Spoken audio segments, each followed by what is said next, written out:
Hi, this is Bill Stinnett with Sales Excellence. And today I want to respond to the question, how do you put yourself in a strong negotiating position? Now, I must say at the outset here, there are a lot of answers to the question. In other words, there are a lot of different things that we can do to strengthen our negotiating position. And we're going to have other segments here through this series to talk about things like the techniques, of course, that we'll use to negotiate. We're going to talk about preparation for negotiation, preparing, for example, knowing what you're going to trade for when your customer asks for this, we should ask for that. There are a lot of techniques and a lot of skills that we're going to leverage to improve or strengthen our position.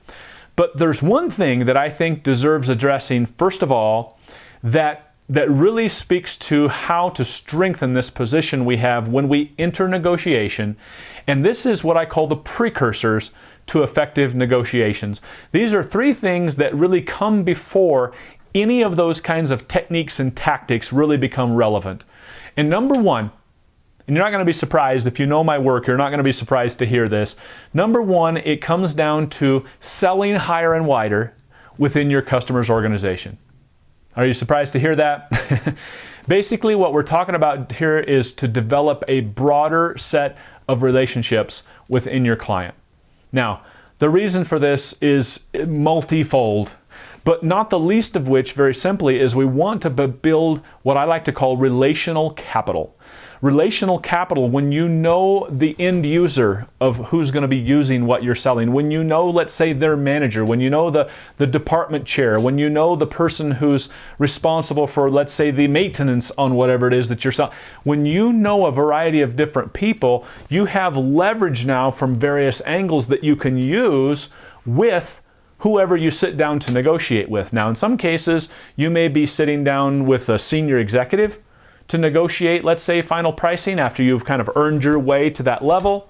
You might be sitting down with a procurement person who's a professional specialist designed to take profit out of your pocket. But regardless of who you're sitting down with, the more people that I know, the more effective I will be, the more strength I have in that negotiation. Let me explain what I mean. If I only know the person who I'm negotiating with, let's say it's a procurement person, or let's say a purchasing agent, that's the only person we know. And especially if I don't know them even all that well, because it's funny how companies that are really good at this, they kind of mix their purchasing people around now. I know that several large, for example, organizations we're working with have seen that their customers are changing seats for their purchasing agents about every 3 to 6 months. So you can't build relationships.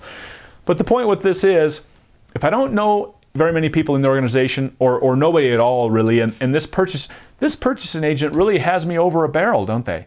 They can basically threaten to take away everything, right? If you don't agree to the price that then we'll just walk away from it. It'll just be all over. And I'm not going to like you, and I'm not going to buy from you, so it's going to be all over between your company and my company. We can't allow that to happen.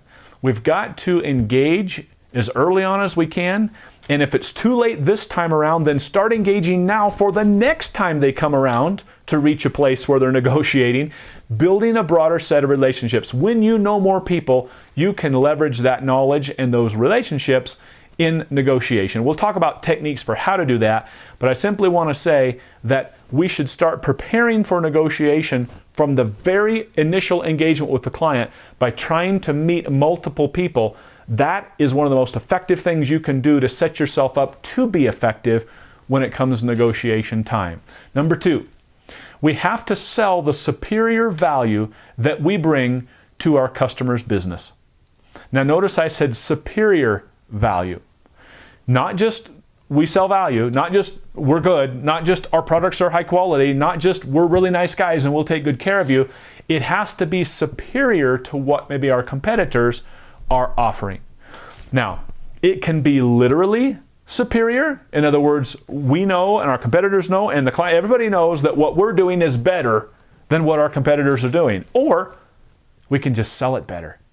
Right? So we have to sell the superior value. We can do a superior job of selling the value, because it doesn't really matter. Let's take two products side by side and they both have the same characteristic.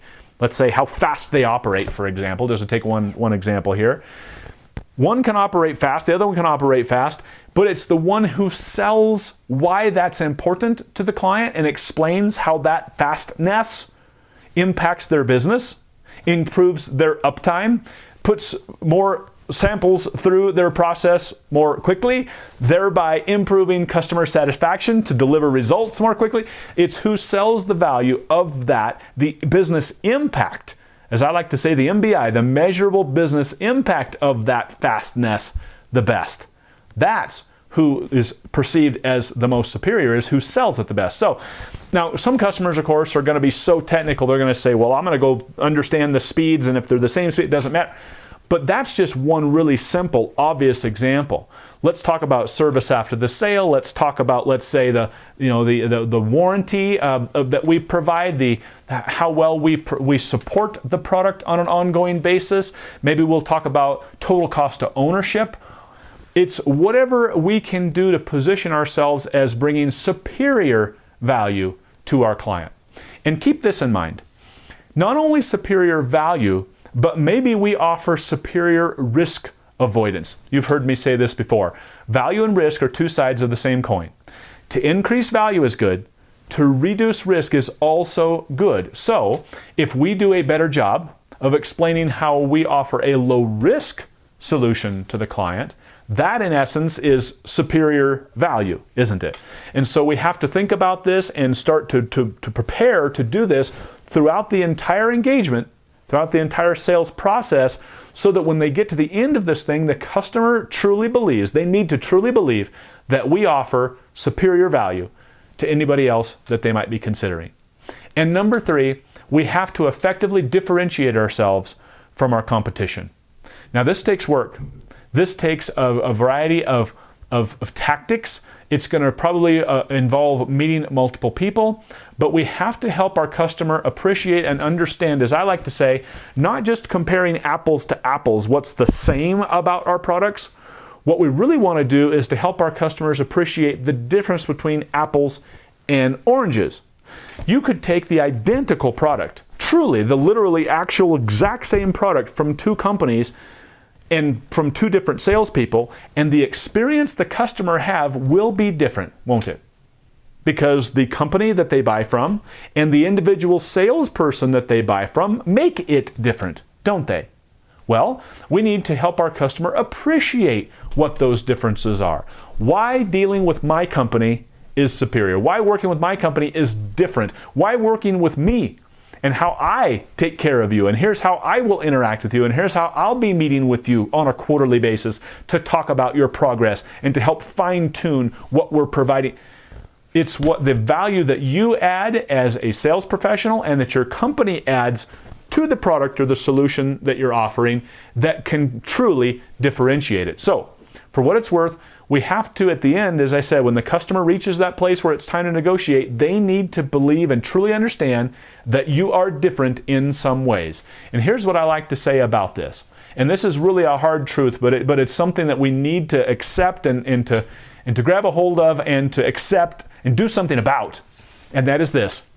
If we don't build a broad set of relationships early on and throughout the entire process, so we don't have any of that relational leverage, if we don't sell superior value so that our customer believes that somehow we're better, and if we don't differentiate ourselves well enough so that our customer can tell the difference, ladies and gentlemen, there's really nothing to negotiate about, right? They basically can dictate to us, well, you need to match price with so-and-so. We see you guys as exactly the same as such and such, so you need to be able to match their price.